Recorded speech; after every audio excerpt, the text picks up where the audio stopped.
کړم وی د زړونو روش بیا د رمضان مستي کړم وی د زړونو روش بیا.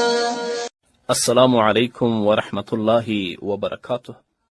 جمال ورور چې د بولدک نه اړیکه نیولې وه، لومړنۍ پوښتنه یې دا وه که څوک د امامت په بدل کې امام ته سرسایه ورکړي، دا سرسایه ادا کیږي که نه ادا کیږي؟ یعنې د روژې په مبارکه میاشت کې امام ورته تراویح ورکوي او دوی د اختر په ورځ ورته سرسایه ورکوي. په اجرت او په مزدوري کې د زکات ورکول، د سرسایه ورکول که په جبر سره وي که په رضا سره وي، دا جایز نه دی. او په داسې صورت کې د دغه قوم او د دغه خلکو زکات نه ادا کیږي او سرسایه هم نه ادا کیږي. هو که هغه تاسو ته امامت کوي، ځانګړې تنخوا مو ورته ټاکلې وي، بیا که مسکین او فقیر وي د سرسایه مصرف وي ورکولی شئ.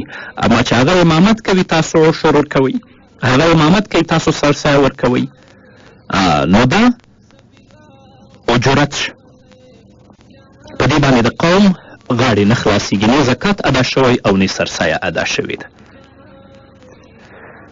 او بل دا چې امام ځان د سرسایه حقدار ګڼي. په اصل کې د سرسایه مصرف او مستحق هغه څوک دی چې هغه د زکات مستحق وي. داسې نه چې امام شتمن وي، د امام ورځ ښه وي، روزګار یې ښه وي، ټول هغه ته سرسایه ورکوي، فقرا او مساکین او بیچاره پاتې وي.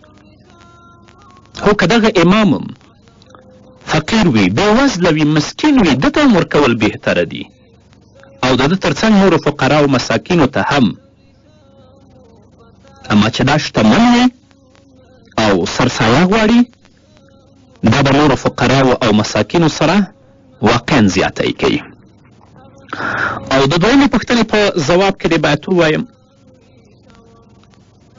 چې اساسي مشکل په دې ټولنه کې دا دی که شتمن دی او که صرف مالک د نصاب دی، د هغه څه له مخې دوی سرسایه ورکوي چې هغه دوی ته ارزانه تمامیږي. په کومه بیه تمامیږي چې غنم دي.